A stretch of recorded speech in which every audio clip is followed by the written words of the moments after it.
Rihanna के भारत विरोधी tweets के समर्थन में अब ट्विटर के सीईओ भी आ गए हैं, ये जानते हुए भी कि प्रोपेगेंडा के तहत भारत की मोदी सरकार के खिलाफ बड़ी साजिश रची जा रही है। जैक डॉर्सी ने इसे अपना समर्थन देकर एक तरह से ट्रंप के बाद भारत सरकार के खिलाफ मोर्चा खोल दिया है।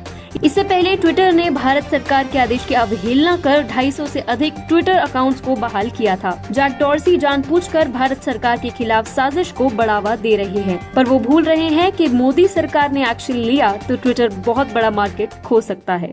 TFI पे आपका स्वागत है और मैं दीक्षा नेगी आपको बताने जा रही हूँ कि कैसे ट्विटर के सीईओ जैक डॉर्सी न केवल भारत विरोधी खबरों को बढ़ावा दे रहे हैं बल्कि मोदी सरकार को खुली चुनौती भी दे रहे हैं। किसी ने सही ही कहा है, विनाश काले विपरीत बुद्धि, यानी जब आपका विनाश निश्चित है तो आपकी बुद्धि पहले ही सही दिशा में काम करना बंद कर देती है। कुछ ऐसा ही अब हो रहा है ट्विटर के सीईओ जैक डॉर्सी के साथ, जिन्होंने खुलेआम भारत विरोधी ट्वीट्स को समर्थन देकर अपने ही पैर पर कुल्हाड़ी मारी है। अभी हाल ही में किसान आंदोलन को लेकर हरियाणा सरकार द्वारा किए गए इंटरनेट निलंबन को लेकर रिहाना नामक गायिका ने किसान आंदोलन के समर्थन में पोस्ट किया, जिस पर रिहाना को पूरे देश भर से आलोचना का सामना करना पड़ा।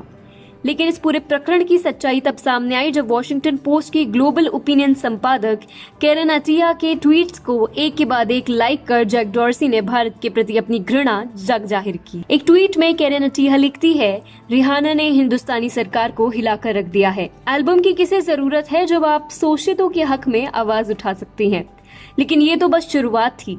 कैरेन अटिया ने आगे ये भी ट्वीट किया, रिहाना ने सूडान, नाइजीरिया, म्यांमार और अब भारत में सामाजिक न्याय के लिए लड़े जा रहे आंदोलनों के लिए अपनी आवाज उठाई है। वह सच्ची मनुष्य है। इन सभी ट्वीट्स में दो बातें समान है। यह भ्रामक तथ्यों को बढ़ावा देती है और इन्हें लाइक कर जैक डॉर्सी इन भ्रामक तथ्यों को अपना समर्थन दे रहे हैं। भारतीयों के आक्रोश को भारतीय सरकार की असहजता बताकर कैरेन अटिया न सिर्फ भारतवासियों का अपमान कर रही है बल्कि अराजकतावादियों को देवता सिद्ध करने पर तुली हुई है। लेकिन इन ट्वीट्स को लाइक कर जैक आखिर सिद्ध क्या करना चाहते हैं?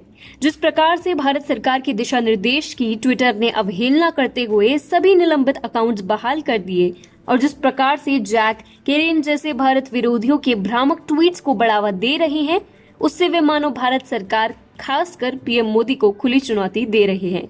हम अपनी मनमानी करते रहेंगे, आपको जो करना है कर लीजिए। वैसे भी ये कोई हैरानी की बात नहीं है। जो व्यक्ति ट्विटर इंडिया और कुछ वामपंथी हस्तियों के साथ मिलकर #स्मैश ब्राह्मणिकल पेट्रियार्की जैसे जातिवाद प्लेकार्ड पकड़ सकते हैं, उस व्यक्ति के लिए ऐसे भारत विरोधियों का समर्थन करना कोई नई बात नहीं। लेकिन यहीं पर जैक डॉर्सी ने एक बहुत भारी भूल की है। अपने घमंड में वे उस व्यक्ति को कमतर आंक रहे हैं जिन्होंने टिकटॉक जैसे प्रभावशाली ऐप को भारत से बाहर खदेड़ने में जरा भी समय नहीं गंवाया। केंद्रीय सरकार ने हाल ही में स्पष्ट किया कि सरकार के निर्देश का उल्लंघन कर ट्विटर अपनी सीमाएं लांघ रहा है और कानूनी कार्रवाई के लिए भी उसे तैयार रहना चाहिए। जैक ये भी भूल रहे हैं कि यदि ट्विटर को भारत से बाहर खदेड़ा गया तो ट्विटर के लिए अपना अस्तित्व बचाना भी मुश्किल हो जाएगा, क्योंकि भारत जितना बड़ा मार्केट ट्विटर को शायद ही कहीं और मिलेगा और चीन में तो वैसे ही ट्विटर प्रतिबंधित है। ऐसे में ये कहना गलत नहीं होगा कि भारत विरोधी ट्वीट्स को समर्थन देकर जैक डॉर्सी ने अपने ही विनाश को निमंत्रित किया है।